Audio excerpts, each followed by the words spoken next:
अस्सलामु अलैकुम।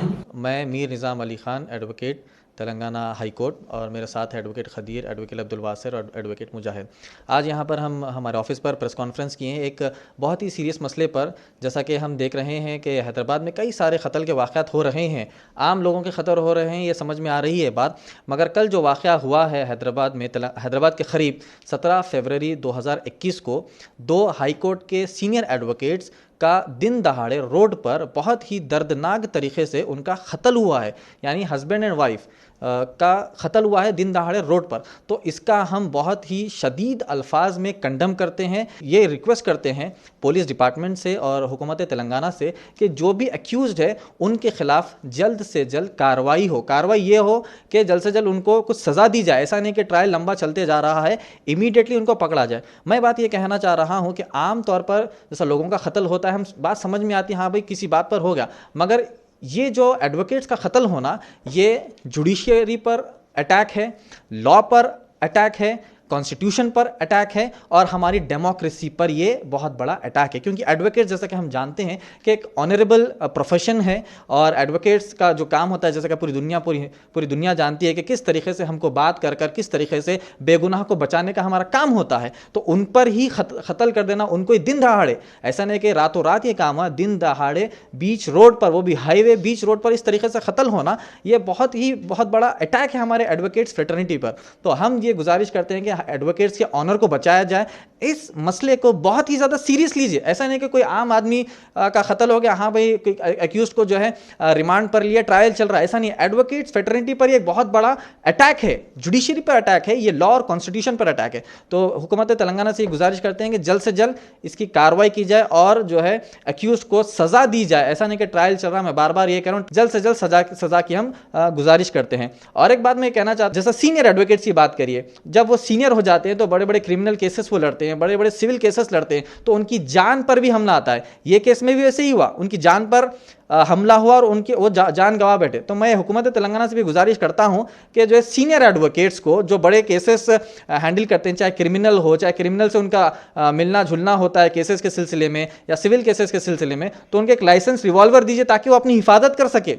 अपनी हिफाजत के लिए लाइसेंस रिवॉल्वर दीजिए।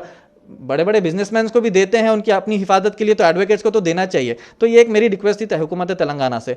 मैं यही कहना चाह रहा हूं कि हम इस अटैक को शदीद अल्फाजों में कंडम करते हैं और इसकी जांच की हम रिक्वेस्ट करते हैं। इस मसले को बिल्कुल आसानी से और लाइट नहीं लेना चाहिए।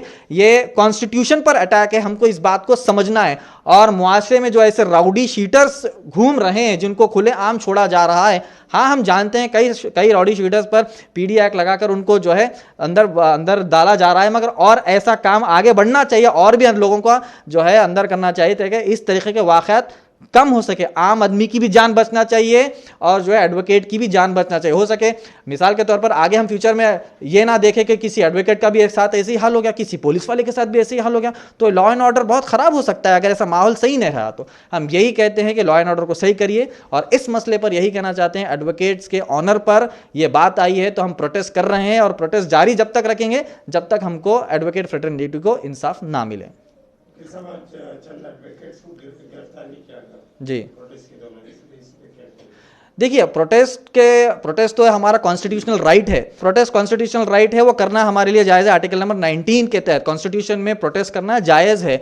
अब जो है अगर हंगामा हो गया प्रोटेस्ट में, अगर कोई प्रोटेस्ट में अगर कोई जो ऐसा कोई हरकत हो गई, बड़े बड़े नारे लगा दिए या फिर वैंडलाइज करने की कोशिश करे, तो पुलिस लॉ एंड ऑर्डर बचाने के लिए गिरफ्तार करना ही पड़ता है। मगर गिरफ्तार का माना ऐसा नहीं है कि उनको जेल में डाला, काउंसलिंग वगैरह कर पुलिस स्टेशन से उनको भिजा दिया जाता है। हुकूमत का दावा है कि जो है 7 सालों में तेलंगाना में पुरअमन माहौल रहा है, तो उसके बाद ये वाक़या तो इस पर आपका क्या है? देखिए, हुकूमत चाहे वो हिंदुस्तान की हो चाहे तेलंगाना की हो, कई सारे अपने स्टैटिस्टिक्स बताते हैं। हैदराबाद सिटी पुलिस से भी कई सारे जो है स्टैटिस्टिक्स निकल के आ रहे हैं, मगर जैसा आप लोग मीडिया वाले, आप लोग बेहतर जानते हैं हमसे ज़्यादा कि कितना क्राइम हो रहा है और बढ़ भी रहा है, कंट्रोल भी हो रहा है, बढ़ भी 50% जैसा कहते हैं हम, उस तरीके से चल रहा है। तो हम यही चाहते हैं कि जो क्राइम बढ़ रहा है उसको कम करे। लॉ एंड ऑर्डर के साथ पुलिस जो है आगे बढ़ते रहना चाहिए। क्राइम कम भी हो रहा है, साथ ही साथ बढ़ भी रहा है, इसके पे भी हमको नजर रखनी चाहिए। हाईकोर्ट की जो वकील पे जो कत्ल भी हो गया जी, अब इतने बड़े वकील पे अटैक, वो तो आम आदमी सेफ नहीं, कहीं ना कहीं पुलिस की लापरवाही है, नाकामी है।